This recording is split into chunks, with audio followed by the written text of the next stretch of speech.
ગુજરાત સરકારનું ટૂંક સમયમાં બજેટ સત્ર મળી રહ્યું છે એટલે સમગ્ર ગુજરાતના ઓબીસી એસટી એસસી સમાજના કોંગ્રેસ અને ભાજપના તમામ ધારાસભ્યોને ઓબીસી સમાજના દીકરા તરીકે ઓબીસી લીડર તરીકે હું નવરજી ઠાકોર વિનંતી કરું છું કે ઠાકોર વિકાસ નિગમ, માલધારી વિકાસ નિગમ, એસસી વિકાસ નિગમ, ઓબીસી વિકાસ નિગમ તેમજ ઓબીસી એસટી એસસી સમાજના જે નિગમો ગુજરાતમાં ચાલે છે એ તમામ નિગમોમાં 3000 કરોડનું ફંડ ગુજરાત સરકાર નોખે તેવી માગણી ઓબીસી એસટી એસસી સમાજના ધારાસભ્યો કરે તેવી વિનંતી છે. વર્તમાન સરકાર ધાર્મિક મુદ્દા ઉપસ્થિત કરી હેલિકોપ્ટરોની ખરીદી કરે છે, એરપોર્ટ બનાવે છે, ઉત્સવ કરે છે, રણ ઉત્સવ કરે છે. આ બધાની જરૂર નથી. ગુજરાતમાં શિક્ષણની જરૂર છે.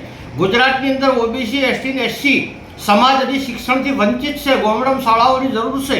ઉચ્ચ શિક્ષણ મેળવવા માટે ગુજરાતમાં કોઈ સગવડતા નથી.